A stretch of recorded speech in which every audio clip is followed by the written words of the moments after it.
All right, so guys, this is the first day of what we're doing in a chapter called Applications of Derivatives. So we spent the whole chapter, all of chapter 3, tons and tons of stuff on actually being able to find the derivatives. And we've gotten pretty good at that. We've got all the rules under our belt.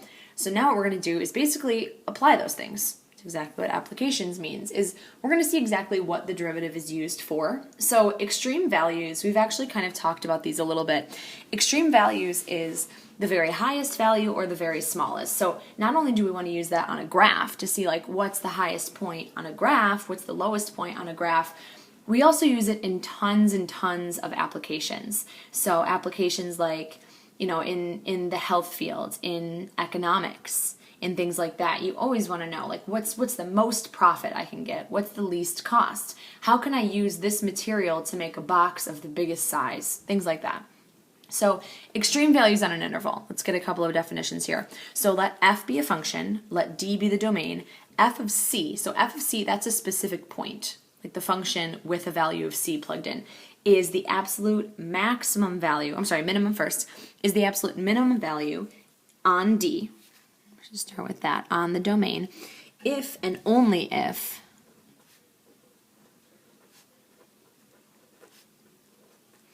and only if f of x is greater than or equal to f of c for all x in D, the domain. Okay, so now let me explain exactly what that means. So it's the absolute minimum value on the domain, so on the interval, whatever the domain is that we're talking about, if and only if f of x, that's the function, if all of the function values are greater than or equal to that one particular value that you're talking about, the minimum. So this is just saying it's the minimum if and only if every other value is above that value, which should make sense. That would make it a minimum if every other value was above that value or equal to. Could be equal to as well. And the absolute maximum value is just a slight tweak. It's the absolute maximum on D if and only if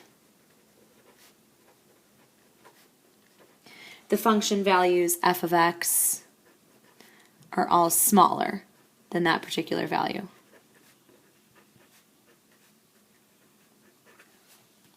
I think we probably know by now what exactly minimum and maximum values mean. So again, it's a minimum value if all the other values are larger. It's a maximum value if all of the other values are smaller. An absolute max, an absolute min means there are no other larger values on the entire domain. So the very, very highest or the very, very lowest. All right, and then we're going to talk about the difference between that and something called local, minimum and maximum. So do these values always exist? No, they don't. And there are a couple of problems why, a couple of reasons why that absolute value, that absolute min or max may not exist. So no, they don't always exist. Let's talk about two different problems. Whoops. Okay, so two different problems to why these things may or may not. Sorry, I'm just going to adjust this. Something weird just happened. So two problems to why these things may or may not exist. So the first problem is, you know, say you've got a parabola and it looks something like this.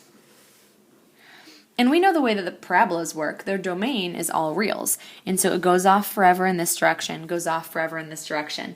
So does your graph have an absolute minimum? Yes, it does. This is the very lowest point. We call that the vertex. We know that with parabolas. It does have an absolute minimum value, but doesn't have an absolute maximum? No. And that's because it just keeps getting higher and higher at these endpoints here. So that's one problem. One problem is if it just goes on forever, if you have kind of an unbounded interval that you're graphing on. Another problem would be something like this. Let's say you've got a graph, you know, something like this, and it's on an open interval. You've got two open, actually, it doesn't really matter. This could be closed if we wanted to. Let's say we've got a graph like this. So this one does have a minimum value. This guy right here would be the minimum value, which is, actually, we also have that over here. But with this one right here, we don't have a maximum value. And so we could add something onto this. Like let's say that we do this. Say that that's our graph. This one does not have a maximum value, and that's because as I approach this open circle, say that this value is like 4. I don't know where the open circle is. You might say like, oh, well then 3.9 is the largest value. And then I would say, well, what about 3.9? What about 3.999? You can get infinitely closer to 4, but the 4 doesn't actually get hit because there's an open circle there. And then it jumps down here and we've got all sorts of other issues happening there. So the two issues are if a graph is unbounded like this, or if you've got weird breaks, jumps, any sort of discontinuities in the graph. All right, so two problems. The extreme value theorem, which we see down below here. Now the extreme value theorem, that's the EVT. I think I've mentioned it before. I mentioned that our big theorems are the IVT, the MVT, and the EVT. Intermediate value theorem, mean value theorem, and extreme value theorem. All right, so here is the extreme value theorem. So what this one says, the extreme value theorem says if f is continuous, and that kind of fixes what we just dealt with here. If f is continuous on a closed interval from a to b,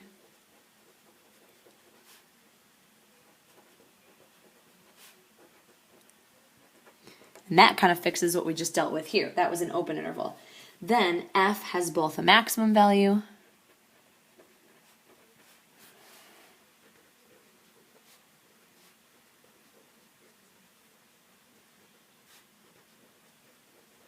and a minimum value on the interval.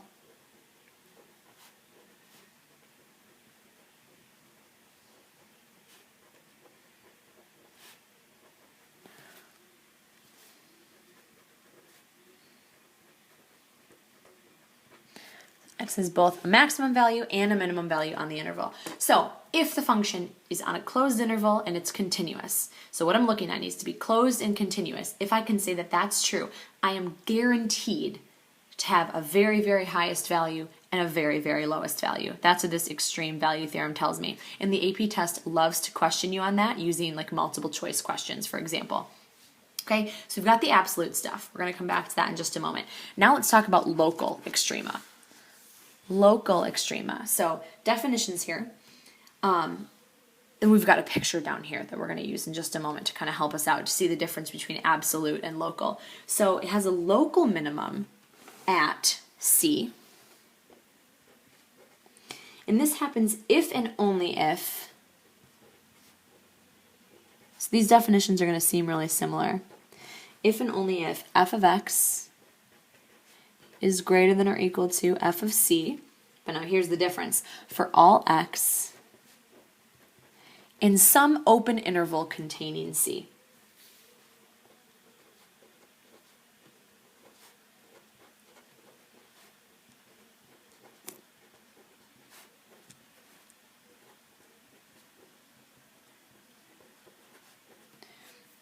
Okay, so get that written down and I'll kind of explain the difference. Okay, so we talked about an absolute minimum. The definition started off very similar. There's an absolute minimum if and only if f of x is always greater than or equal to f of c on the entire domain.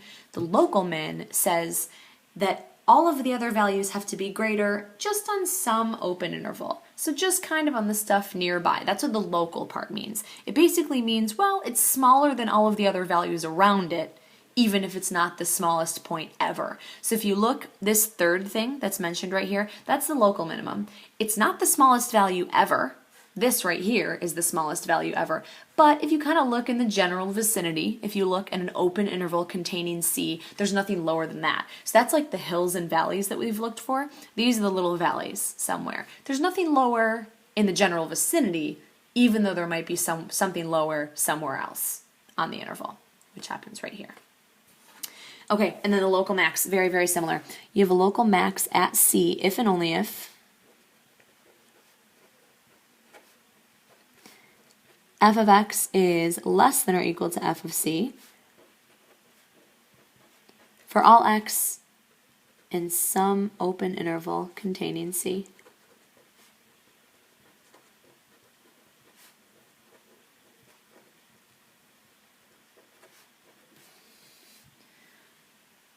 Okay, so remarkably similar definition. The only difference is the inequality symbols here. So what this one says, basically the same thing as a local min. It's a local max if it's the highest thing in the general vicinity. So this one right here is a local max, and these little phrases down below are great. So we've got absolute max and absolute min. The absolute max, if you're looking on this interval, the closed interval from A to B, there is nothing higher. And when we're talking about the values, we're talking about the y values. There was no bigger y value on the entire graph that we're looking at. And in the absolute min, there is no smaller y value anywhere on this interval. And then we've got local maxes and local mins. This is a local max because in the general vicinity, it's the biggest thing. This one's also a local max. Every absolute max is automatically a local max, but the reverse is not true. And then here, this would also be a local min because there's nothing else smaller anywhere nearby. So every absolute min is also a local min. Every absolute max is also a local max. But the locals aren't necessarily absolute max or mins. Here's a local min because it's the lowest thing in the general vicinity. So we're looking for these peaks and valleys. And then the endpoint is also a local min because it's the smallest thing in the general vicinity. All right, so we've got some nice pictures there. Hopefully this will be very helpful to you when you're trying to figure out what's a local min, absolute min, things like that. All right, so let's flip. Get some more definitions, get some procedures for finding these things. So we've got another theorem here, a theorem for local extrema. So this is something that we actually have kind of worked with before when we were talking about derivatives. So this should seem kind of familiar. We just haven't really put it into an actual theorem before. So theorem 2, local extreme values. This says if a function f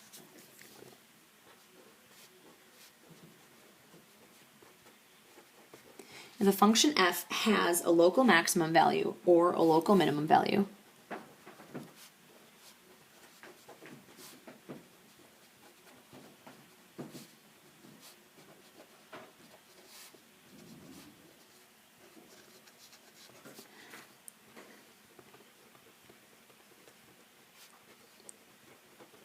okay, so if a function has a local max or a local min, what that means, or let's say at an interior point,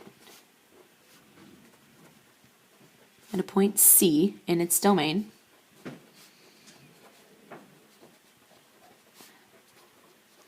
then here's what we know is true. Then we know that f prime of C equals 0. That's the important point. And that's something that we've talked about already. So if f prime of C equals 0, we've talked about it being a horizontal tangent line. And when we're looking at graphs, we've seen that horizontal tangent lines have kind of those peaks and those valleys, mins and maxes. So again, if we know that we've got a local max or min, that means that f prime of C must equal 0. All right, so let's define a couple more things. We've got a critical points. And a critical point is a point in the interior of the domain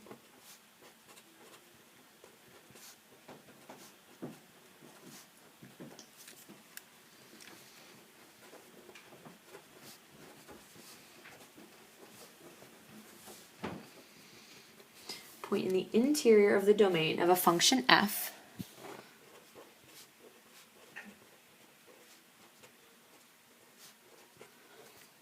at which f prime equals 0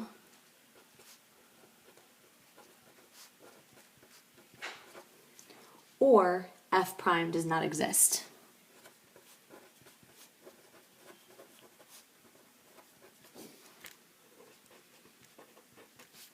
Okay, so critical points. Critical points are going to be a huge topic. We're going to talk lots about them. So critical points, again, are points in the domain where either the derivative is 0 or the derivative does not exist. Okay, so these next two examples, we're going to work on finding critical points. So all we're doing is we're looking for points where the derivative either equals 0 or does not exist. So always keep an eye out for the ones that do not exist because those are the ones that get forgotten. You're really good at remembering that the critical points are where the derivative equals 0, but again, do not forget about the ones that do not exist. So to find critical points, the first thing we do, as I'm sure you could imagine, is we find the derivative. So for this one, f prime of t equals, so the derivative of 8t cubed, 3 comes out front, power drops down to 2, and then minus the derivative of t squared is 2 times t. So that's my derivative. So we want two things. We either want the derivative to be 0 or the derivative not to exist. So since the not exist is the one that we're going to forget about, let's always start with this one. So is there anywhere where this derivative will not exist? The answer is no. This is a polynomial. Polynomials always exist, so we don't have to worry about that. So now let's worry about when the derivative is equal to 0. So let's take this, set it equal to 0, and this is just algebra at this point. So the function on the left, we are going to factor out a 2t, and then in parentheses we are going to have a 12t minus 1 equals 0. And like I said, just algebra. So we can take the 2 times t and set it equal to 0. We can take the 12t minus 1 and set it equal to 0. And so for this one right here, divide both sides by 2. I end up with t equals 0. That's one of my critical points. And then here I can add 1, divide by 12, and I end up with 1/12 as my second critical point. So that's all I'm looking for right now. Eventually, I will kind of work my way into finding the extreme values, the maxes and mins, but for now I'm just practicing how that critical point thing works. So 2 critical points here. Let's do the same thing with example number 2. Find all the critical points. So if I'm going to find the critical points, I always start by finding the derivative. So what I do with this one, another power rule, the 1/3 comes out front. Power drops down to a negative 2/3. So now let's rearrange this. So 1 over and then 3x to the 2/3. So that is my derivative. So like I said, what we usually forget is to figure out when the derivative doesn't exist. So let's always start there. The derivative doesn't exist whenever the denominator is equal to 0. The denominator would be equal to 0 when x equals 0. Picture plugging in a 0 there. That'll give me a 0. That means that the derivative will not exist. Now we can set the derivative equal to 0. If we set the derivative equal to 0, that would mean that somehow 1, the numerator, would have to be equal to 0. That's never going to happen. So there's actually nowhere where the derivative is going to be 0, but there is that one point where the derivative will be undefined or will not exist. So that's what we've got. We've got the critical points. So then where else might we find absolute extrema? So critical points could end up being these maxes and mins. So critical points could end up being maxes and mins, but I want to flip back to this picture just to show you something. So our extreme, like here, an absolute min happened at a point where the derivative was undefined. Here, the local min happened at a point where the derivative was 0. Here, a local max happened at a point where the derivative was 0. But what about these two? We've got an absolute min here, and we've got an absolute min here and a local min here. Those don't happen at points where the derivative is 0. The derivative is not 0 here. The derivative is not 0 here. But what's so special about these points is this is just where the interval ends. We're going to call those endpoints. So extreme values could also occur at endpoints.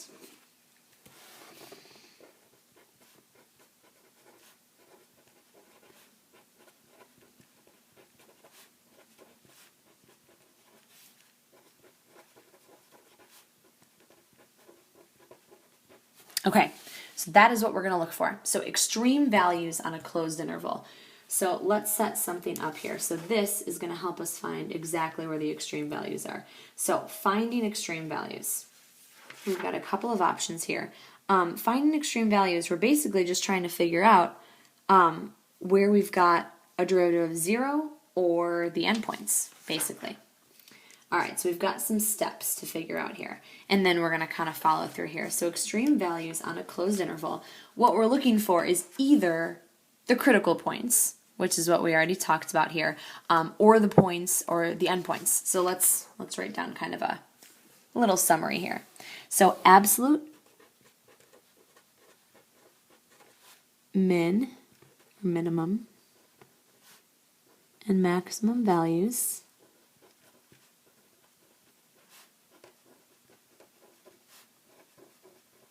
occur either at critical points or endpoints on the closed interval from A to B. So we need to first of all guarantee ourselves that we're on a closed interval, and we need to be sure that the function is continuous. Otherwise, we're not even going to be able to find these extreme values. And then we look either at the critical points or at the endpoints, and that is where extreme values occur. Extreme values occur either at critical points or endpoints. All right, so example number 3, we're going to find the maximum and minimum. Now, just something to point out, whenever we say maximum or minimum, that means absolute maximum or absolute minimum. So again, if you just see max and min, that means the absolute max and min. If we mean the local, we'll say the local. So the AP test might just say max and min. That means absolute, the very highest or the very lowest on the entire closed interval. So step 1 is to find the critical points.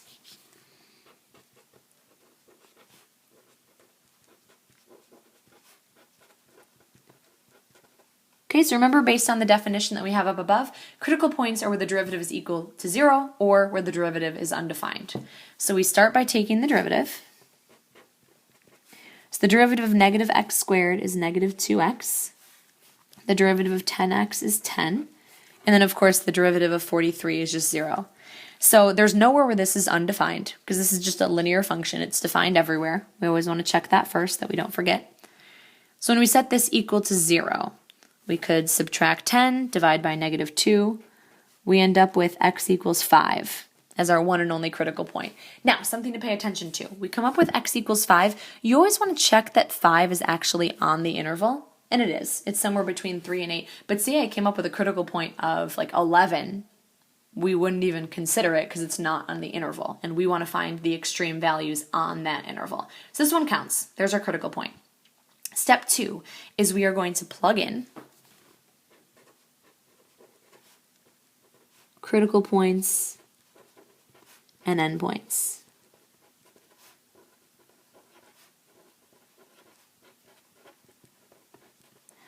Okay, so we're going to plug in critical points and endpoints. So our critical point is 5. We only have one. Our endpoints are 3 and 8. So because we only have one critical point, that means either the max or min is going to occur on one of the endpoints. So what we do is we make just like a little mini table here. So we've got x values and y values. So we plug in, here's the critical point, and then we can plug in the 2 endpoints. And now here, normally, of course, if we were speaking in class and not on a video, I would ask you what you would plug the endpoints into, and that would be the original function, because we want to know what's the largest value of this function, what's the smallest value of this function. So we plug these values in to the original. So when we plug in the 5, for instance, we're going to have a negative 25 plus 50 plus 43. So that would probably be some work that you do on a calculator. I don't know how good you are at doing that in your head. So negative 25 plus 50 plus 43, that gives us an x value of 68. Looks pretty big, but let's see if anything else is bigger. Then we can plug 3 into the original function. So we'd have negative 3 squared, that's 9, plus 10 times 3 is 30, and then plus 43. So this gives us 64, pretty high, but not high enough. And then 8, if we plug in that 8. Negative 8 squared is 64, plus 10 times 8 is 80, and then plus 43. So this gives us 59. So all those values are actually pretty close, pretty similar, because we're just taking like a little bit of a parabola. So just to sketch it out, I want to show you what we're dealing with here. So we've got an upside down parabola. Again, just a very, very quick sketch. It's going to look something like that. So what we're looking at is we've got the critical point where the derivative equals 0, and then we're looking on just a small interval surrounding. So we're looking at really just this interval right here, like just from 3 to 8. So we have this value ends up being the highest at the critical point, and then when you look at the endpoints, this value ended up being the lowest. And so those are the y values that we have over here. Again, this is not to scale at all. I just wanted to kind of give you a visual of what we're looking at. And then step 3 is to identify the max and min.